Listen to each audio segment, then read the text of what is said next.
And sometimes it takes something to be okay with being different or not doing what it seemed like so many are doing. Oh Lord, I said it takes something. It takes something when you look in your family and see that a whole lot of people are doing certain things. But then you decide as a parent, as a grandparent, that that's not how you're going to raise your children. You become different. Take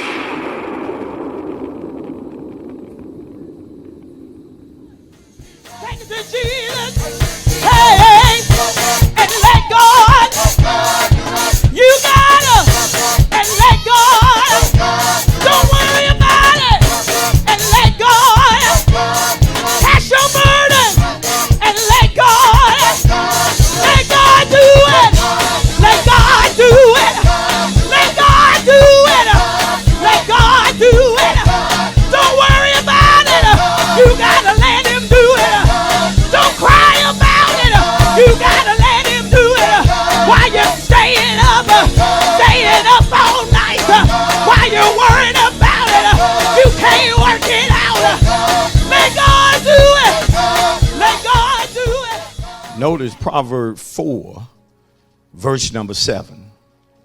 Scripture tells us that wisdom, which equate knowledge and understanding, is the principal thing. Wisdom is the principal thing, the most important. And if that is so, then the next verse is also true. Wisdom is the principal thing. Wisdom is the most important thing. Therefore, the proverb writer said, therefore get what? Wisdom. If something is that important, something is that vital, then I need it. I need to get it. And then he says, and in all your getting, get understanding. Wisdom is the principal thing. Therefore, get wisdom. And in all your getting, get what? Understanding. When you have understanding, it says about you that you have the ability to grasp the importance of certain things. You have the ability to grasp the importance of certain things. When you have understanding about a particular thing, you can know why something is important to the point to where you have reasons why you need to do particular things. But then you also have understanding to the point to where you understand what you don't need to do in reference to particular things.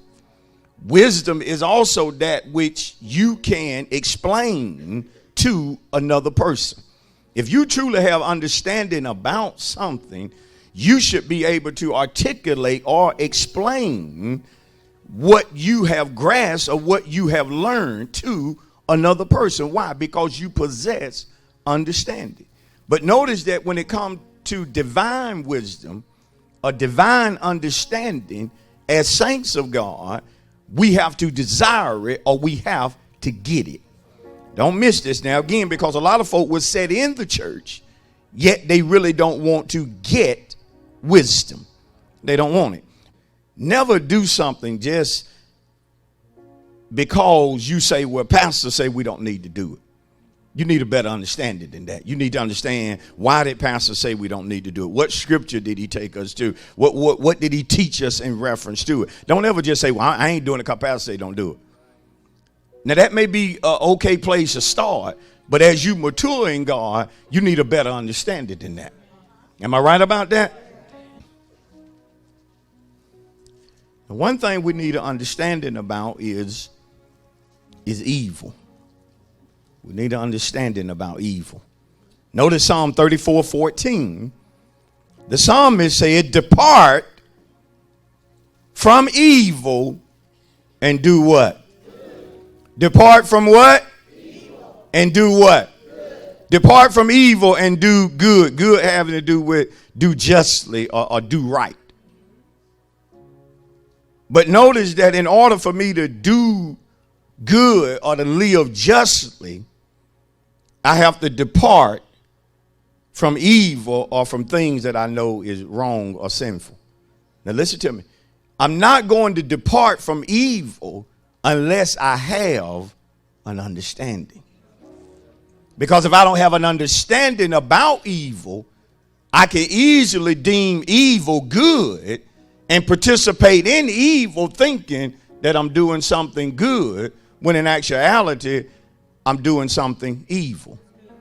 Notice that the scripture never told us that God would drag us away from evil. He tells us to what? Depart from evil. So when I get an understanding about evil, though I've come into an understanding about it, it's still up to me to depart from it or to separate from it. God not going to make me do it. He's not going to make you separate from evil. Tell your neighbor, once you get understanding about evil, it's up to you to depart from it. Are y'all with me?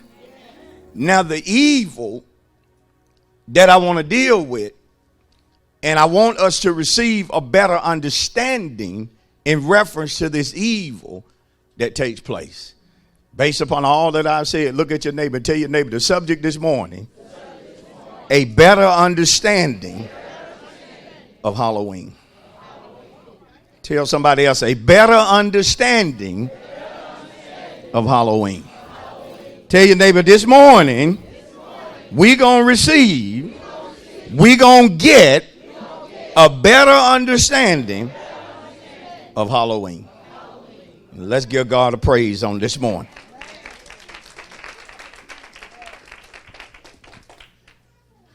Some will say, why is this important, Pastor?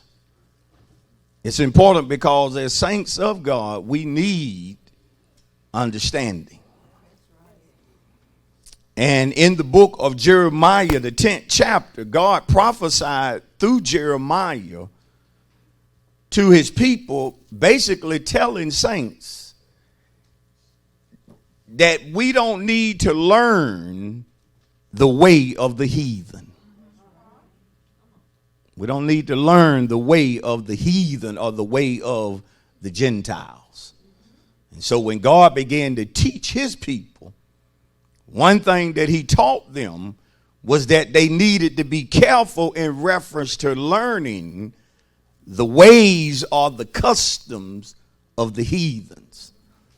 Because often what a person learns is easy to learn and sometimes difficult to unlearn. And sometimes people struggle with things because they learned about it at an early age. And not only did they learn about it at an early age, but they enjoy what they learned. And so when you begin to do certain teaching, certain people don't want to loose the things that they have learned or the ways in which they have been behaving or the things that they have been doing, if you will. Just need y'all to stick with me. And so the thing that I want to look at again is the spirit of Halloween. I want to look at it because there's a lot being said about it. Is it in fact evil or is it just harmless fun? Should Christians participate in Halloween or should we leave it alone? What should we teach our children about it? What should we say to our grandchildren when they want answers to this so-called holiday, which a lot of people love and reverence above any day of the year? See, it's quiet. See how I said you can't preach it. It's edification. It's edification. Now, the word Halloween has to do with the word All Hallows Eve. And basically what Halloween is that it is a celebration of evil. It's a time where evil people, especially the satanic church and devil worshipers, believe that October the 31st has a significant importance in reference to the best timing to communicate with the dead. And so we're going to look at it. Now, is October the 31st in and of itself an evil day? No. Because the psalmist said in Psalm 118, this is the day that the Lord has what? Made. See, we recognize every day is a day that the Lord has made. And no matter what evil folk try to do within that day, God ordained that day. And so there's no way we should ever look at October the 31st in and of itself as being evil, because it's a day that the Lord has made. Just like the number 666. In and of itself is not evil. But when people attach it to the devil or the Antichrist, their meaning may then become evil. But 666 in and of itself is not evil. That means if you're at a store and they give you back $6.66, you don't need to be ignorant and say, look, you can keep a penny. You're going to get me off that evil number. I ain't going to receive that. Give me back $5.66. No, the number is not evil. It's what folk do. It's how they go about using the number that will determine whether or not evil is associated with it. And so when you deal with Halloween as an evil celebration, some of what I'm going to say, many of us have never heard. Many of us don't want to hear. But I said we needed a better understanding. Better, first of all, means that we need to surpass a certain level that we on. You may understand Halloween on one level. This morning, God wants us to surpass that level. He wants us to get a better understanding. Better also has to do with that which is more excellent. He wants us to come into a more excellent understanding about Halloween. And finally, better means to improve upon. We know things about Halloween, but through this message, we're going to improve upon what we know. Now, right here in the city of Noonan, on October the 24th, which was last Thursday, the Historical Society of Noonan decided to host an event to where they brought in psychic groups and mediums to the train depot in order to speak to the dead. Right here in our own city. See, sometimes evil is taking place, but we think it's in third world nations. But right here in this small city, they would allow such to take place. But if you want to go and pray, they got a problem with you. But it's okay for them to gather with psychics and mediums to speak to the dead. And nobody says a word. Because to them it's just fun. But see, once you decide that you're going to depart from evil, you're saying in one sense that you're okay with being different. See, it's quiet. And sometimes it takes something to be okay with being different or not doing what it seemed like so many are doing. Oh, Lord, I said it takes something. It takes something when you look in your family and see that a whole lot of people are doing certain things. But then you decide as a parent, as a grandparent, that that's not how you're going to raise your children. You become different. I remember growing up, and Mother Cochran at the time was striving to live holy. Therefore, we were not allowed to celebrate Halloween. So for years, we would just stay in the house. Didn't know what was going on out there. But we knew at school it was a whole lot of chatter going on. Folk talking about what they're going to wear and what they're going to do. And so sometimes we just look crazy. Sometimes we talk like we going to do it, knowing we not going to do it.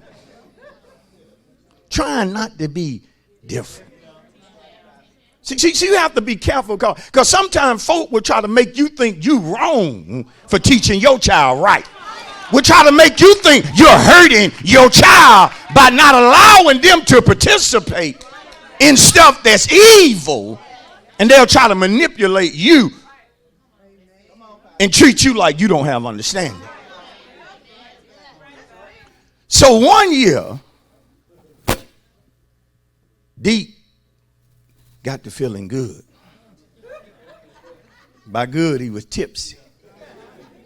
By tipsy, he was almost drunk. And we heard these words, which we had never heard before, being discussed in the other room. My children going trick-or-treating tonight.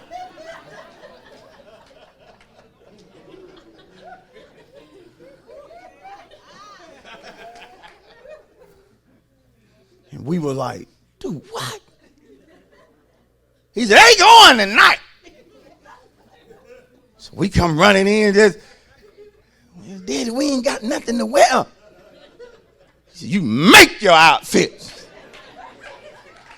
And I remember cutting up my blue jean shorts all around the leg, putting on a green t-shirt, and I went as Hulk.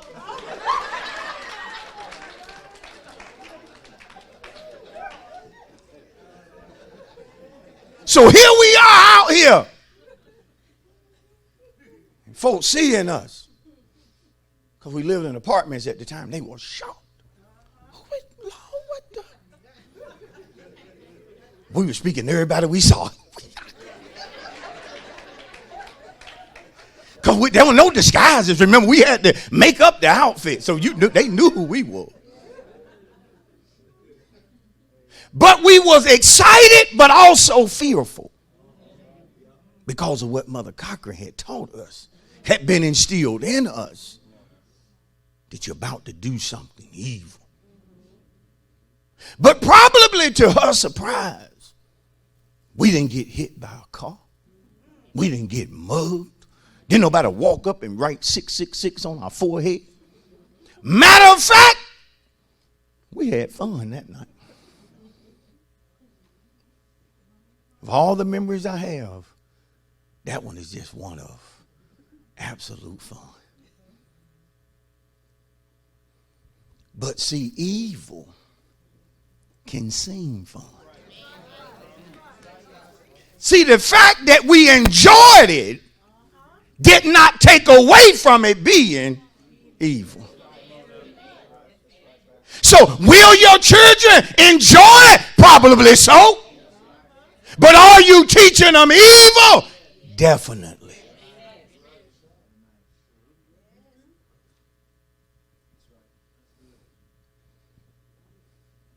But see, nobody ever taught it. In the old church, they just tell you, you're going to go to hell if you get caught out there.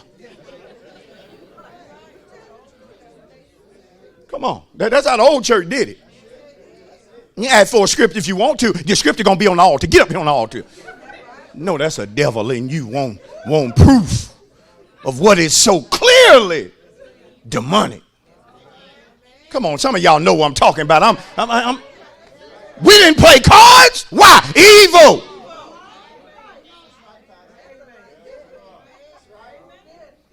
Come on. Evil. But never got an understanding. And so many parents were intimidated, even made to get angry if you ask, why shouldn't we do it? Oh, you asked for a whooping. But see, if the truth be told, they didn't know.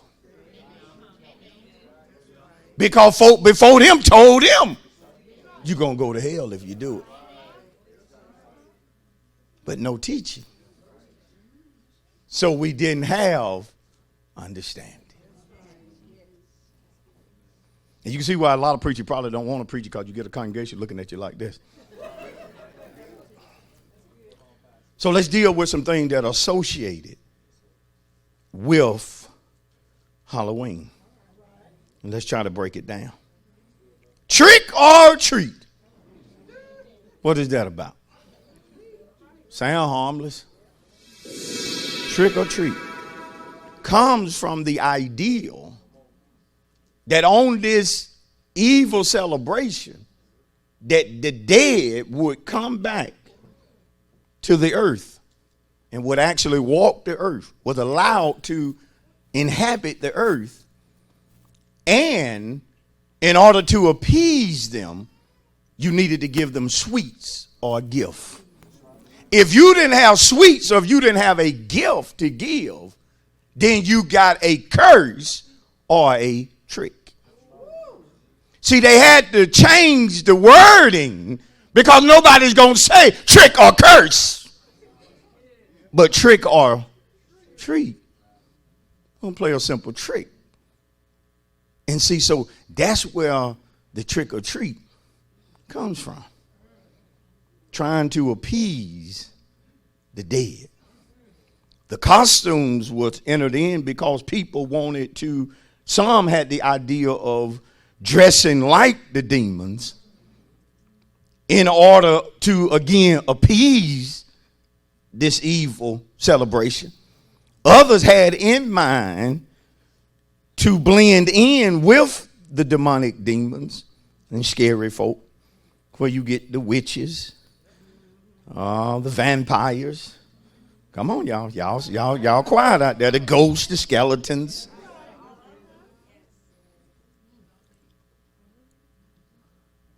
But see, it's celebrating evil. It's celebrating evil. Then we had the pumpkin, jack-o'-lantern, which was carved up as an image, believing by some that it was going to hold off the dead. It was going to scare the dead away. But then others carving it up, putting a candle in it, lighting it up as a representation of the souls that were held in purgatory or place of death, and you were honoring them as this light glowed or flashed. There's the pumpkin evil. No. Thus, it brings into mind the reason around this time people love haunted houses during this time. See, because the people actually believe that that's really where you want it to be, in such a tight place, because the demons supposedly already inhabited these places and their presence would be felt more on October the 31st if you would go there. So that's where the haunted houses came. And of course, the graveyards. Who in their right mind would think going out into the grave to talk to the dead or to summon the dead would be anything that God would want his people to do? But again, when Disney gets a hold of things, see, Disney want to clean it up. Disney wants you to be okay with your children watching a witch because she's a good witch. But is there a such thing as a good witch? Look how so many characters are involved in sorcery. Come on. Inviting children at an early age to be okay with magic and the casting of spells. See, it wants to get it to the point to where children are not fearful of that stuff. You talk to them about casting spell and about witches, and they'll name little characters.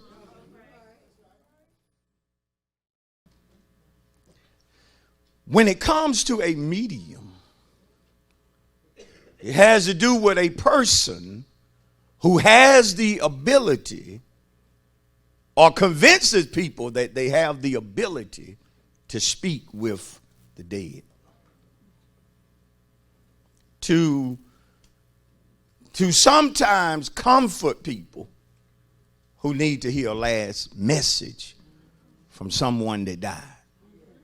And so they convince the people that they have the ability to tell you something that a loved one would want you to know so that you can get what they call closure.